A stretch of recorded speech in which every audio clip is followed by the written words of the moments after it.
Everyone who has travelled over eastern England knows the smaller country houses with which it is studded, the rather dank little buildings, usually in the Italian style, surrounded with parks of some 80 to 100 acres. For me they have always had a very strong attraction, with the grey paling of split oak, the noble trees, the meres with their reed beds, and the line of distant woods. Then I like the pillared portico, perhaps stuck on to a red brick Queen Anne house, which has been faced with stucco to bring it into line with the Grecian taste of the end of the 18th century. The hall inside, going up to the roof, which hall ought always to be provided with a gallery and a small organ.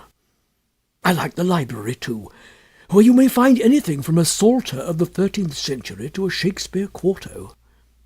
I like the pictures, of course, and perhaps most of all I like fancying what life in such a house was when it was first built, and in the piping times of landlord's prosperity, and not least now, when, if money is not so plentiful, taste is more varied, and life quite as interesting.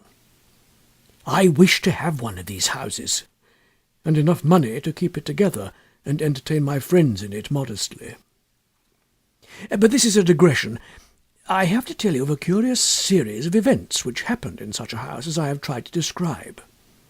It is Castringham Hall in Suffolk.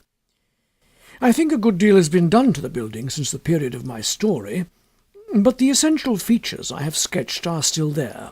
Italian portico, square block of white house, older inside than out, park with fringe of woods, and mere. The one feature that marked out the house from a score of others is gone.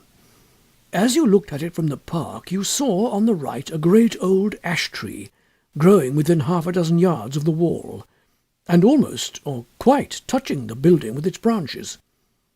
I suppose it had stood there ever since Castringham ceased to be a fortified place, and since the moat was filled in, and the Elizabethan dwelling-house built. At any rate, it had well nigh attained its full dimensions in the year 1690.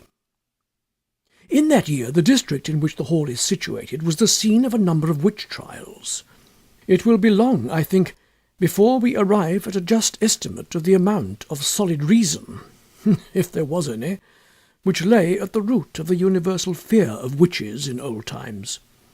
Whether the persons accused of this offence really did imagine that they were possessed of unusual powers of any kind, or whether they had the will at least, if not the power, of doing mischief to their neighbours, or whether all the confessions, of which there are so many, were extorted by the mere cruelty of the witch-finders, these are questions which are not, I fancy, yet solved.